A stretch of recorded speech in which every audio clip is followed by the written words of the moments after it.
The May 11th, 2021 Finance Committee meeting of the Carlington School District Board of Directors is called to order. Manage, would you lead us in the Pledge of Allegiance? The flag of the United States of America and to the republic for which it stands, one nation, under God, indivisible, with liberty and justice for all. So Dr. Manich, I think the last time I asked you to do the pledge, you were not a doctor, so I'll have to make sure I adjust my addressing you. Thank you. Will the secretary please call the roll? Director Frank. Present. Director Honchar. Here. Director O'Brien. Here. Director Mendoza. Here. Director Pushkar. Here. Director Zaletsky. Here. Director Apple. Here. Director Simsick. Here. Director Shriver. Here. I'll turn to Dr. Kreider for the Finance Committee report. You're good. Thank you, Mr. Shriver. It is actually very nice to have the full session back here with all of our board members present. We look forward to our future board meetings to be in place, and we welcome our community members to return to board meetings and to Finance Committee meetings to add their perspective and context and public comments in the future for upcoming board meetings. As far as the budgeting season goes, we're progressing through it. We're prepared to share the proposed final budget as we move forward towards voting on that item then next week. So I'm going to turn things over to Mr. Bealby, and he'll lead us through the proposed final budget. Go ahead, Mr. Bealby.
Keith, could I quickly interrupt? Does the board remember, didn't we slightly reduce our budgeted collections, expecting maybe a lower collection rate because of COVID? Does that sound right, Keith?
Hello, hello, hello. 1 2 1 2. Turn the fader up some. I got something there. Hello, hello, hello. 1 2 1 2.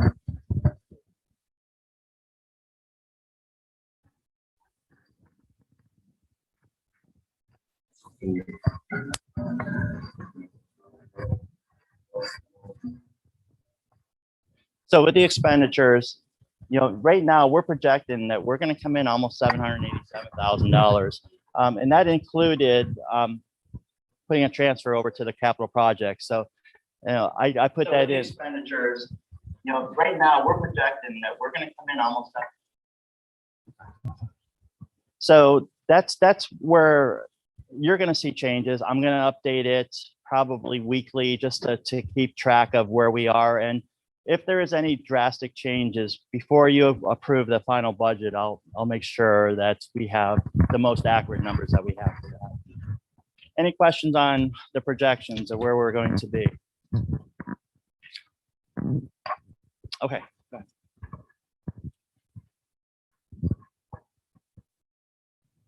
All right, as far as the proposed budget for next year,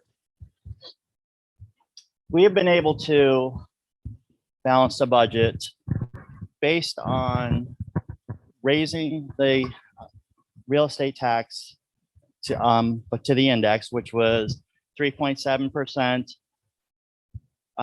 Where we also, as I said, we raised our collection rate to 93%. I didn't feel comfortable yet to take it up to that 94. I thought 93 was safe, to just let it have a year to go through it to see. And we're not going to have to use any fund balance at this time. So that's where the revenues, we look pretty confident where we're going to be with that. The expenditures, as you see right here, the expenditures, it represents an increase in spending over the estimated actuals of the current year of 1.1 million. So what I mean by that is whenever it gets this time of the budgeting season, we look more at what the estimates are more than what the budget was of the previous year or of the current year. The main reason why that is because, of course, the actuals are a better reflection of where we are. Budgets are assumptions, the estimates are more actual. So that's where you like to judge. And when you gauge a lot of as you're going through the process of budgeting, you're looking to make sure that your increases or you're staying the same are based on these estimates. So with the expenditures, let's see, increase in spending is inflated as a result of the lower cost. So that's why you're seeing that's $1 million difference because the costs were lower in the earlier. So we'll go through each of these areas in more detail, but right now, just to show you, we're estimating our budget being $30,879,655. It's going to be balanced, no fund balance issues, and we're going to have an ending fund balance of 3.696,792. Where at the beginning of the year with the budget, we were anticipating having a loss and being at 2.69 as our ending fund balance. So very optimistic, very conservative. I had to be very conservative just because we don't know if the pandemic is totally over. The numbers, are skewed, like I said. So that's very conservative, but I feel very confident that we're going to be able to hit those marks. Any questions on that? Okay, next.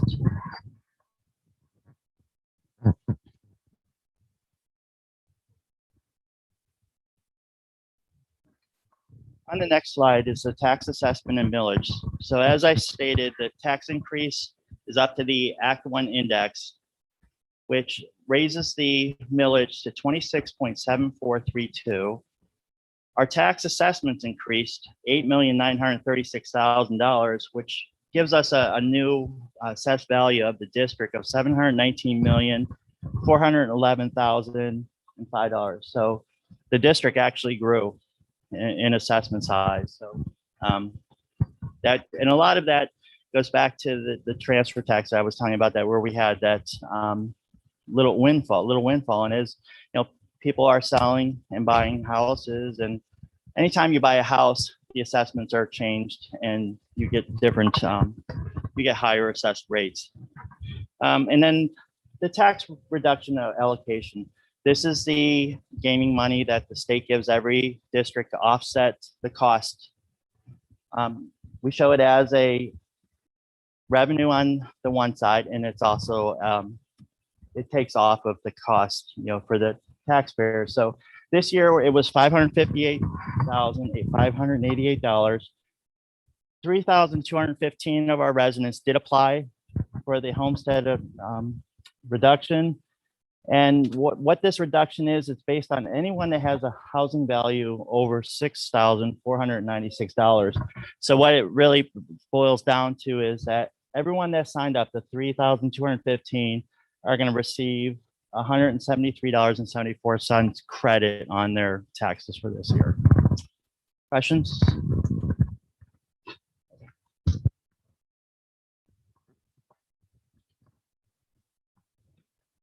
Next page. Yep. It's just taking time. Okay.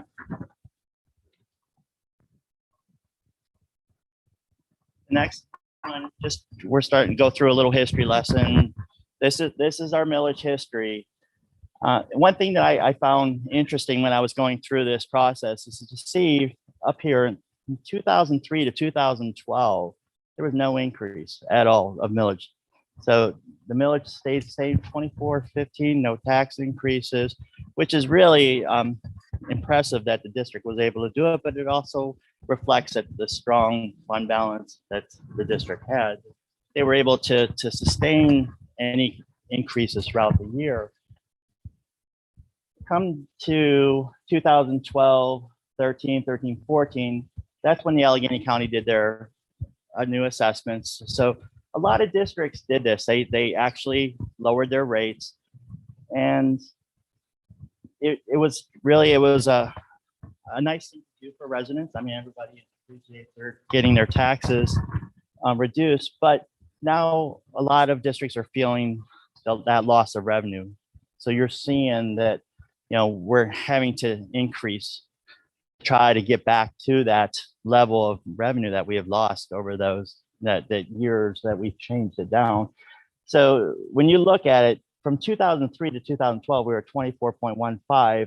Last year we were at 24.18. So we were basically, it took us that many years to get back to where the taxpayers were at that time. Still, it's a tax increase. It's still something that you guys do not like to do. We don't like to do it unless it's absolutely necessary. But so here we are today. We're at 25.7891. Our index is 3.7, which will raise it to 0.9541 mils. So that's where we come up with the new rate of 26.7432. Any questions? Okay.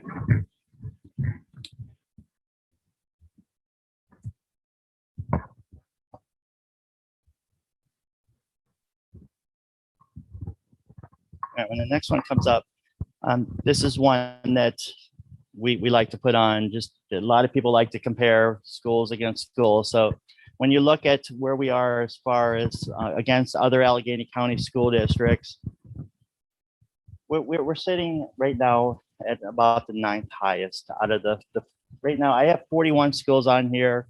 I don't have Clarington on here because their rate's so skewed. But of the 41 that I have here, we're sitting at about 9. And when I went through and did an average over the years of all of these rates, pretty much the average for the AIU or the Allegheny County schools is right around 25.5. So we're right about at the average part, or average of what all the schools are in this district. But regardless, I mean, we're still here, but we have to be careful because we don't want to go much higher. And right now, I believe that we're going to stay here because most of the districts that I've talked to, they are looking at doing tax increases. There are some that are going to be taking some hits to their fund balance, but unfortunately,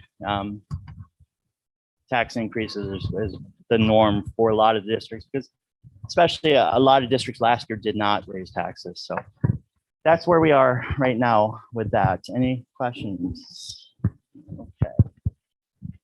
All right, next screen, please. So with this increased millage, we want to see how is it going to affect this taxpayer or in our taxpayers on there. So if you look at the index, it's a 0.9542 mil increase.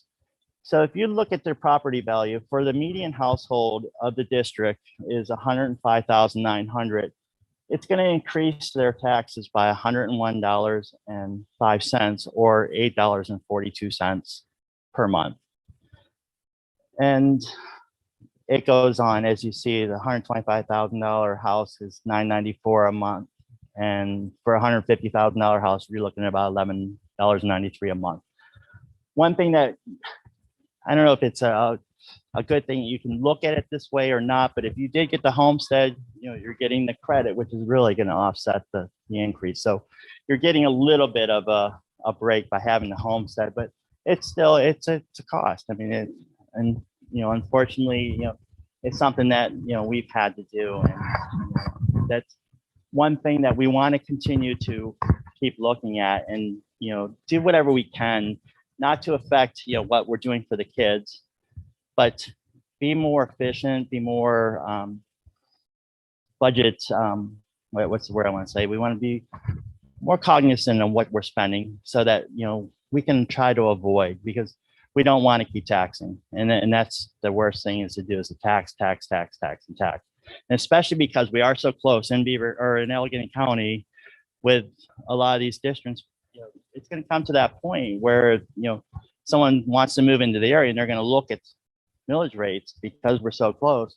You know, we don't want to buy ourselves out of the market because we can't be fiscally sound and keep, you know, the rates good. So that's our job, to come to you, is to, you know, give you that best budget that for the money, and that's what we're going to do. So with the revenues, you saw this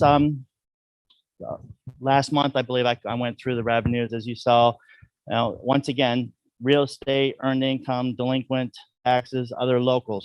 That's our bread and butter. That's where the money comes for our district. You know, its majority is from the local people, our taxpayers. And then you have the state and the federal. So the numbers that I have for the budget right now is that we're looking at, from local sources, 20,711,160. That does reflect the index and the raising of the revenues for the taxes, or the collection rate. And we also looked at the earned income and increased that up just a little bit. Not we didn't go too much back to where it was in the past, because I still want to see where that comes out. That could be possibly one of those things that we can adjust before the end of the budget season. State sources, we're anticipating receiving 9,340,229. Right now, we have not heard much about the state budget or what's happening with it. Really, there's not much movement going with it. So I've kept those flat from last year. So if for some reason the budget does change, or they approve it, we do get any increases, we'll reflect it on the final budget. But as of right now, we're safe to keep it flat, because we're always guaranteed to have, you know, the same income that we did from the previous year. And federal sources, federal grants, medical assistance reimbursement. So basically with this, we discussed this at the last board meeting, is that the federal grants, when I talk about those, I'm talking about the Title Is, the Title IIs, the Title IVs. I'm not talking about our new ESSER grants or any of the other stimulus grants that have come out. We still are in the process of identifying the expenditures that we want to use to use those effectively. And the majority of the business managers that I've talked to have the same idea that we have. We're running it through the balance sheet. Some schools are using it really as a gap, where they're seeing that their deficit is so large that they are offsetting some costs. So they're throwing it in there just to balance their budget.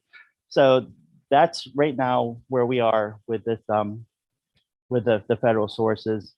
Pretty confident that that's what we're going to get. It's always the same pretty much every year. The medical access, or medical assistance reimbursement, the access program, I was able to bump that up a little bit from when we made our projections, because as I'll discuss in a minute, we've been able to work out finances to get another chill room placed up here in the high school. So part of the benefits of having that chill room up here at the high school is that we're going to be able to bill Medicaid for some of the costs. So that additional cost will be thrown into our kitty that we have at the Department of Education that we'll be able to draw down. So I feel confident we'll be able to draw some more money out of our access program, not only just, next year, but possibly in years to come. I think the last time I raised it about 50,000 from the last time I did a projection with you guys. So that looks like a pretty good number for there. So those are the revenues, 30.9 million. Questions on those? Anyone? All right, going too quickly. So now with the expenditures. The total expenditures, of course, is the 30,879,000. So with this chart, what I did for you here is that it's always good to see where's the money being spent. And the whole idea is, we're a public school. We want to make sure that the money is going to the kids and not being wasted out in other non-student related expenditures. So this budget here, 65% of our money is going to direct instruction, our teachers, supplies, anything that has to do with the students, touching the students as far as supplies, the teacher costs, the benefits, everything. So 65% is going there, and the support services, 31%. That 2%. That's all it is. Very good. I mean, we're very good with as far as our debts. Non-instruction, 2%. And the capital improvements, there's nothing in the budget right now for that. The reason why is that we are going to look at using the ESSER's grant for any of our capital projects planned. So I didn't budget any of that in there. So this is where we are as far as the operational area of how we're spending. So the money is flowing to the kids, and that's the ideal thing, and that's what we want to see. Okay. Thank you.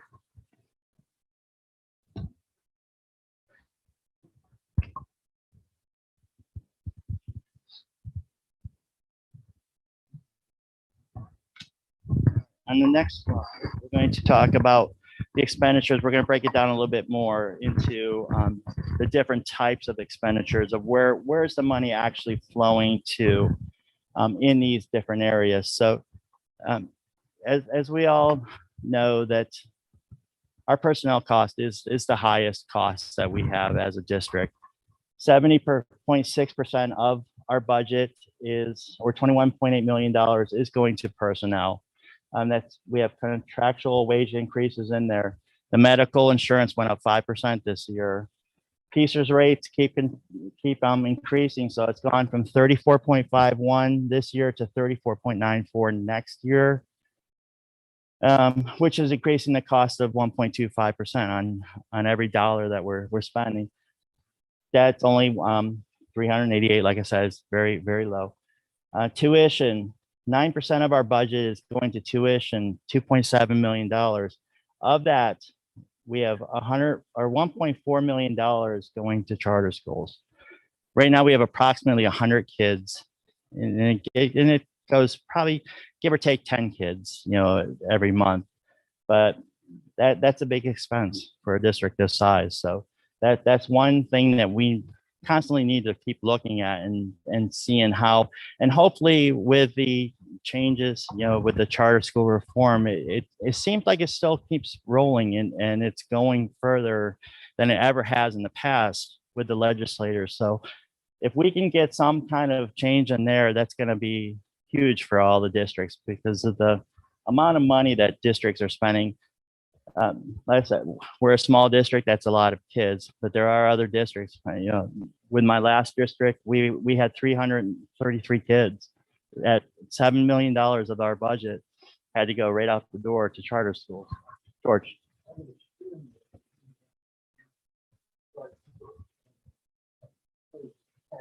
Partly, we looked at that more at my other district because it was such a huge thing. A lot of it, it's not as much as that a lot of people would think because a lot of those charter schools are limited to how many kids they can have in it. And it's not, it's statewide, or actually the whole country can go to whatever charter school they want. So a lot of them, like PA Cyber, within probably the first month or two, they cut off enrollments. So a lot of kids that did want to go to the PA Cybers or to these other charter schools have not, or they didn't have the opportunity to go. I know that the big one that we had at our last district was Baden Academy, because it was right in our district. They had to shut off their enrollment because too many kids were going there and they couldn't take them. So it's not as high as I believe that a lot of people think. It's, you know, and these numbers, if I look and I'll have to see what it was, and that's something we can discuss, is see where have we been in the last few years to see if we really did have an influx or not.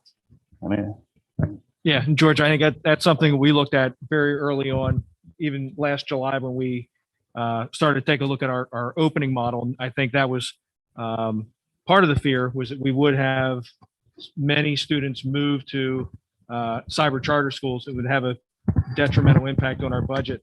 I think when we started off remote and we shared our plans with our community and let our community know that throughout the course of the school year, all students will be able to learn remotely from September through June if they want to. But our main goal was to get our kids back in a building. We kept that promise. And Dr. Manich, I think as far as the total number of increase that fluctuated, I remember when we looked at it back in October, November, I think we were about 7 kids that moved into cyber charters. And I believe our data indicated that was due to COVID, but is that what? Yeah, that's correct. So I don't think it was a big impact, a big swing. And I think a lot of it was just due to our opening and our planning and how we rolled with our instructional model this year. You're welcome. okay. The next thing is transportation. Our next biggest cost is 6.8% or $2.1 million. That's also one of those costs that, you know, we have to keep on the looking at the routes, making sure the routes are being efficient, making sure that, you know, we're holding our contractors accountable for what they do, because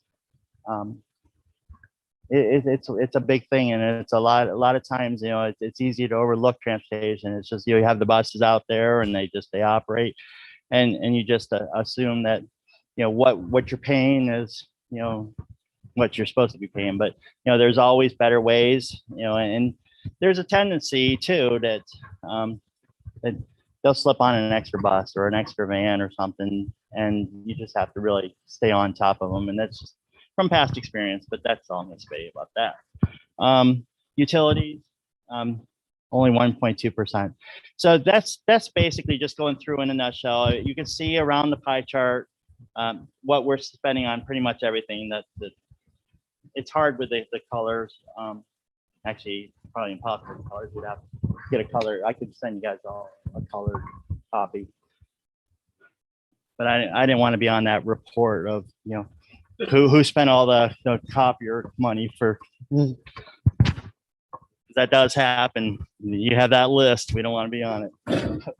All right. So next slide, please. So what I'd like to see on this one here is that it basically breaks down everything. And one thing I didn't mention is that the other document that I put in your sheet basically takes the high level numbers that I have. I'm only giving totals for like the revenues and expenditures, but that'll give you a budget by budget breakdown. It's the non-stapled sheet of, you know, the 100s, and it breaks down your revenues also to showing where the taxes. So it kind of gives you a better look at, instead of looking at the high level, you know, here's the big numbers, that breaks it down a little bit more for you so that you can keep that for your.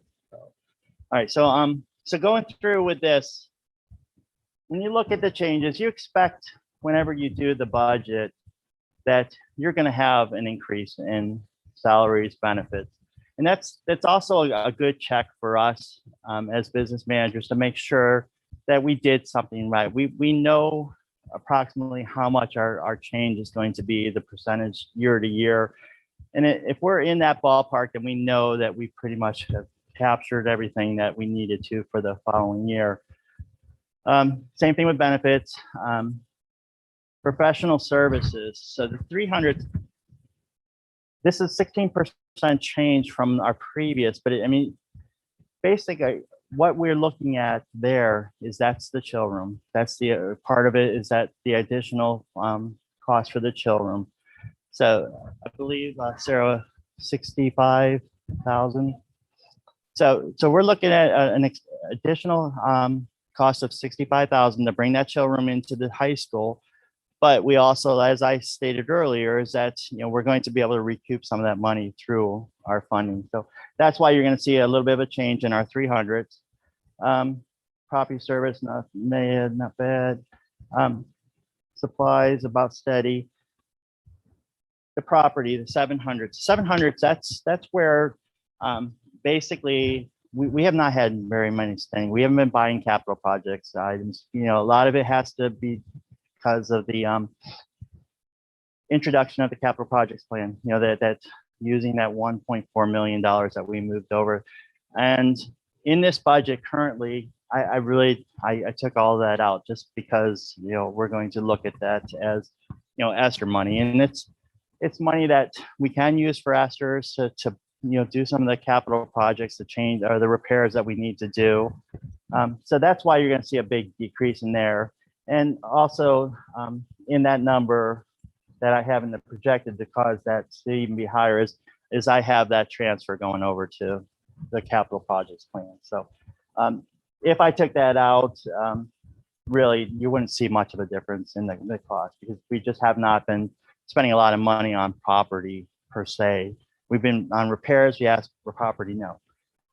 And then the other objects, that decrease mainly is because of, I did some changing of some coding. Our debt service, I had to make some moves to make sure it was coded correctly. So that's just reflecting between those two accounts. And that's one thing that you will notice too, is that next board meeting, you're gonna have budget transfers from me. And there's gonna be quite a few of them. You're gonna say, when you look at this list, you're like, what are you doing? And a lot of it is, it's just, we're allocating the federal money to have it reflect properly in the accounts. Because right now, when it's just kind of like doing cleanup now before the audit comes at the end of the year, you have to do this anyways. But I just got on a roll one day. I was going through, did all the federal budgets. We got that all done. And then I just went in and did all the budget transfers. And then as I was going through the process of looking at every account, if I noticed something wasn't coded correctly, I would move it. So that's why it's going to be a little bit difficult of doing a side-by-side comparison for probably about a year or so, because it's hard when you look at an expenditure was like 70,000 one year, and then all of a sudden you're not spending anything in the next year, and it's something you spend money on.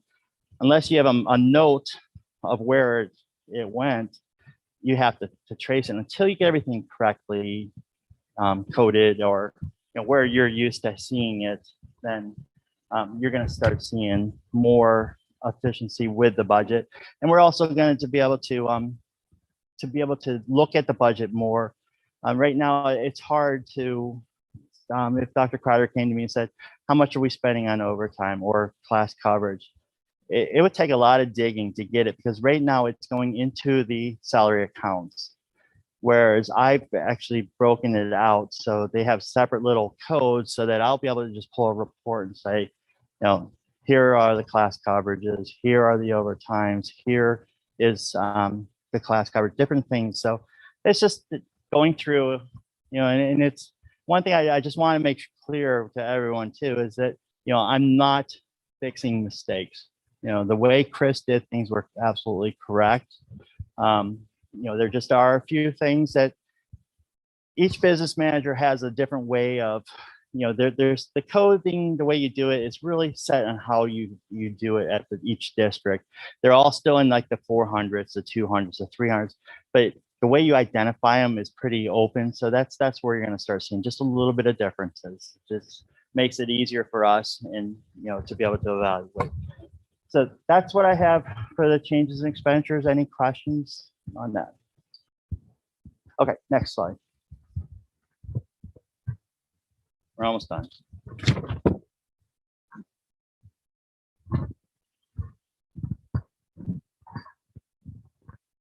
I know. All right, with the fund balance, this chart, I like to look at this chart because what it basically does is it tells us where is our undesignated fund balance in relative to our expenditures for the year. As you know, we're required by the state to maintain right around an 8% fund balance. So in the undesignated portion of the fund balance. So when you look at this throughout the years, I couldn't find the information for the 2012. I looked everywhere, but so starting in 2013, our fund balance was way up. It was probably about 11, 12%. And then the big drawdown took it down to the 8%. And then it stayed pretty steady. And that's pretty much what you want to see. What that's basically saying is that when you have a fairly straight line going across, is that you're not using your fund balance. You're able to maintain your fund balance through good budgeting or decisions that you have made. So this really it's a good sign. It shows the health of the district as of right now, that we are able since 2013 to maintain that 8% and not have to dip into it. I showed Dr. Kreider a past school district that I was at. It was way up here, and it went down here, and it went down here, and then this current year is down here. So there's a lot of not mismanagement, but not watching or use of the fund balance, not raising taxes or not cutting costs. So you start seeing that decrease to the point where it comes down to no fund balance at all. Then that's when you panic. That's when you start questioning the business manager and the superintendent that we're doing our jobs, and the public starts questioning everybody. So this is where we're going to say, you guys, right? Got it, right? All right. So that's any questions on that? So basically, like it's a little area that I just saw. But, we're going to maintain 8%. That's where we're going to do everything that we can. That's the goal every year, is that we are able to keep ourselves at that without having to use fund balance. Next. All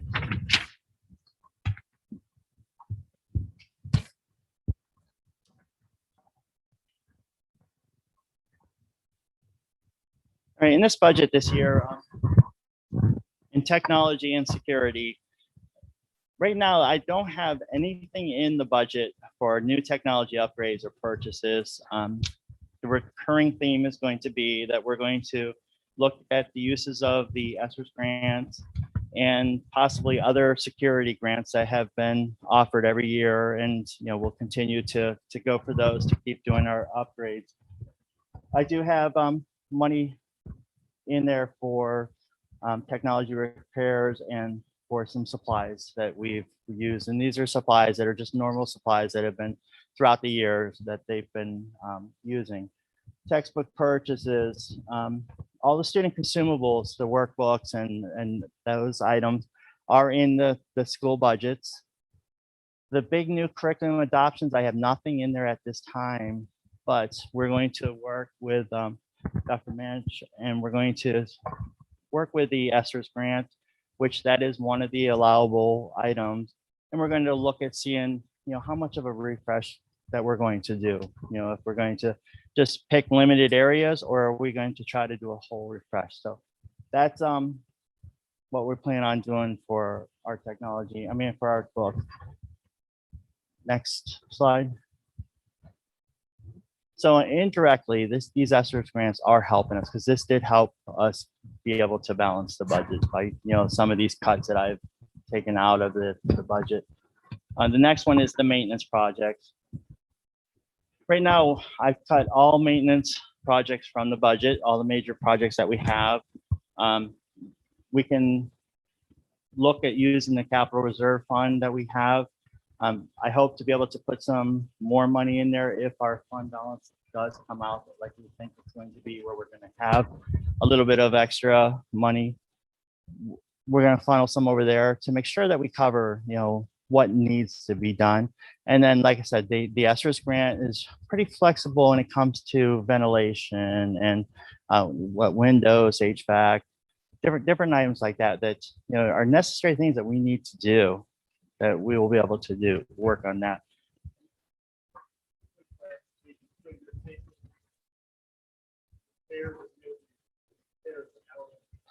Not the repairs. No, purchasing like major, like upgrades, like capital project upgrades, like we need an HVAC system upgrade at Crafton. That needs concrete, big item stuff.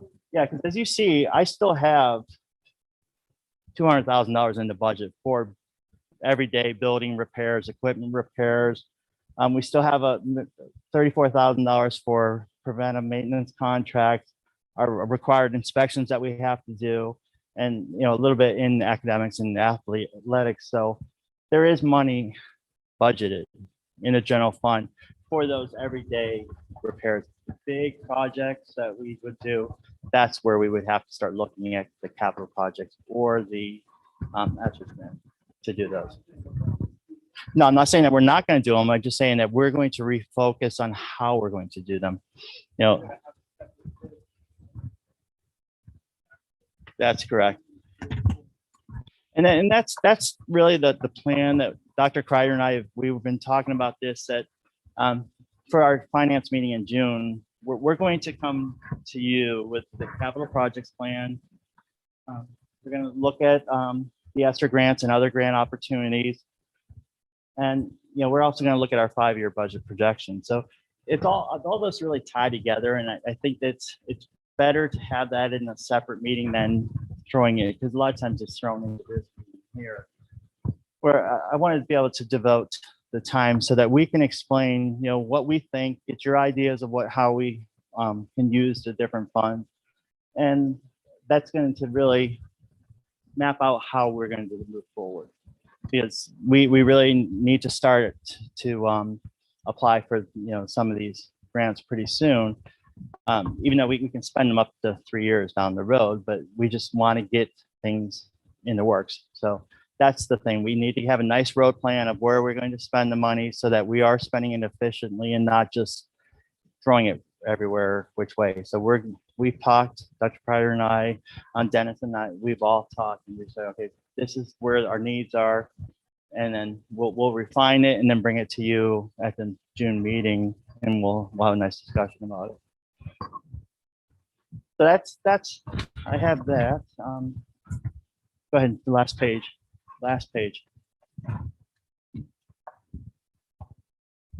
So last page, basically, what it says on this one is just basically that we'll make some changes to this. We're going to fine tune this all the way up until our final adoption date, which is June 22nd. It's still going to be a balanced budget. I don't foresee that changing at all. There's nothing that I really see that could really change it that much. More what you're going to see is I'm going to be fine tuning the projections of where we're going to come in this year. And then, you know, of course, you know, just because I have the projected done doesn't mean I'm still going to look at, and we're still not going to look for possible savings and different things that we can do to, you know, either add programs or do whatever we can to maximize this budget. So it's still, I can pretty much guarantee it's going to be a balanced budget. Might be little tweaks here or there. And in June too, I'll give you a little update too of where we are as far as, you know, what has changed from where we are now. So we're set in stone. This is if you guys are okay with the proposal and we'll approve it next week, then, you know, that'll be our base point. And then any changes, we will come to you and say, okay, this is what we did, so that you're totally in tune with everything. And then June 22nd, we approve it, and then we start all over again. But this next year, though, to be able to have a full year, it's gonna really be tremendous help. It's gonna, you know, I didn't have the opportunity to sit down with every administrator to go through. I had to rely on the budgets that were given to them. The major items, technology, maintenance. I did talk to with Hoffman, with special ed. So, the big items we did really look at. And like I said, I focused really about right sizing our salaries and benefits to make sure that what we're reporting is what we have. So that's my presentation. Any questions, concerns?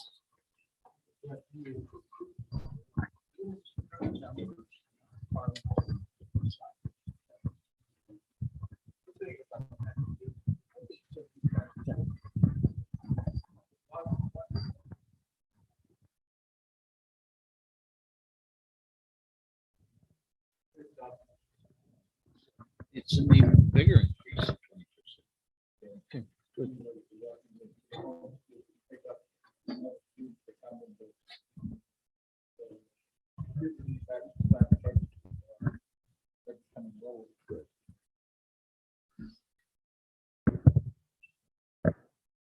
Thank you.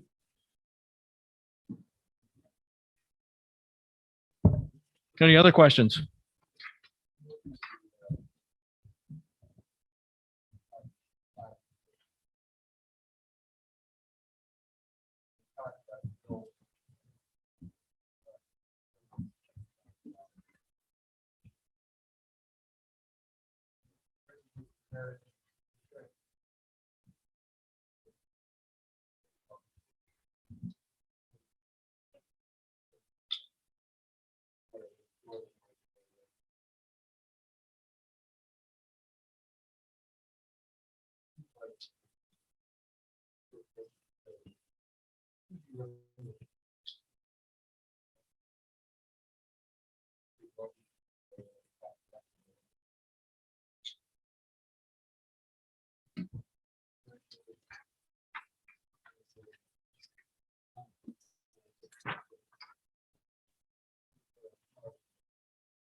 That's correct. And you are correct in stating that the state revenues have decreased over the years. I remember 5, 6, 7 years ago, we used to get back money for charter schools. It wasn't 100% back, but we got money back for charter schools. There was more money that was flowed in the basic ed and the special ed funding, and a lot of it was changed. Is that the way that the ratio, you have to be a rocket scientist, honestly, to be able to understand how they come up with the ratio. But it got to a situation that over the years, a lot of the schools that were struggling, the lower income schools, were saying, why is it fair that we're getting the same amount of money as an Upper St. Clair or, that. So then they re-looked at that funding, and next thing you know, that the money is starting to shift, which by rights, I mean, it should go to schools that are struggling more than others, but it affected everybody. So we were getting less, for our basic education. We were getting less for our charter schools. And also another big thing too is transportation. Transportation for several years wasn't even funded. So we got a lot less than what we did in years previously, and that never recovered. And one thing that they've been doing is they've been doing standalone subsidies, a lot of them, and they're moving it into the basic ed and applying that money to that formula. So money that we used to be able to get as a standalone is now running through the formula. So right there, I mean, there's different things that the decisions with that, the formulas that they did, it's probably, I'd say a good 5-6 years ago when they did that major overhaul, that's when schools started to really struggle and have to depend more on the local residents to pay for it. So, no, you're absolutely right. I mean, that's a very fair statement that that's what's happening, and that's what did happen. And it's, it doesn't matter where you are. I saw it at Moon. I saw it at Ambridge. I see it here. It happened. No one was immune to it.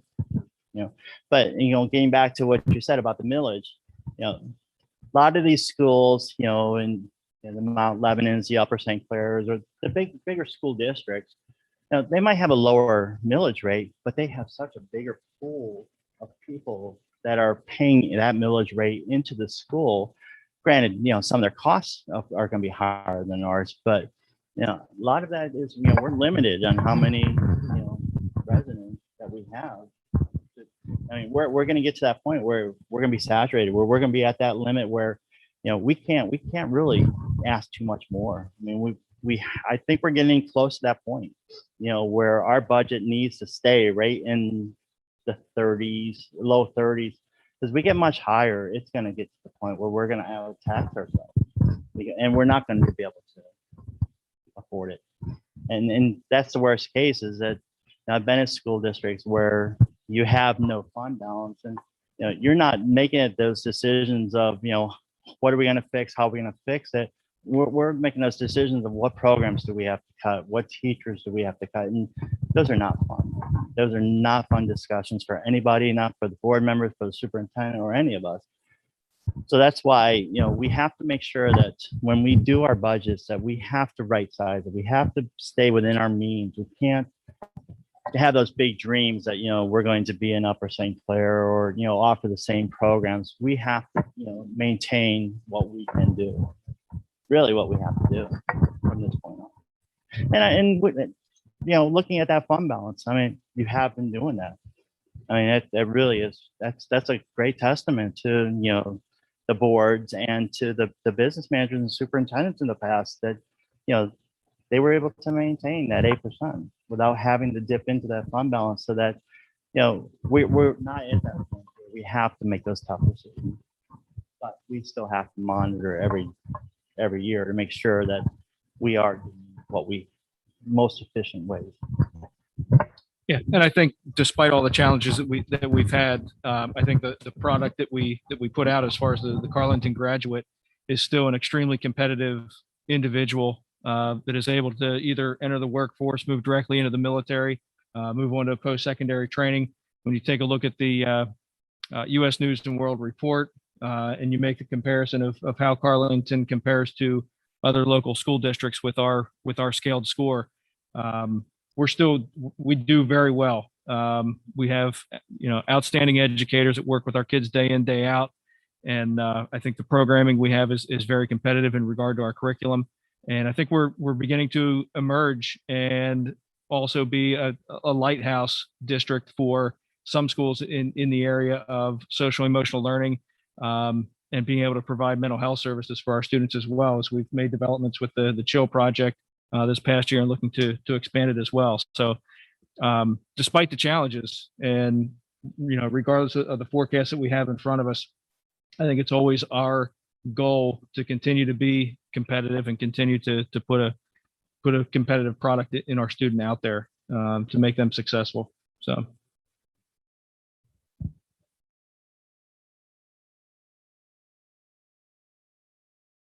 Any other questions? Mr. Shriver, back to you, sir. All right. Thank you, Dr. Kreider. Board, any questions? I know he just asked that, but I feel like I have to ask again. Any questions? No? If not, any motion to adjourn? Moved and seconded. All those in favor say aye. Opposed, nay. We are adjourned.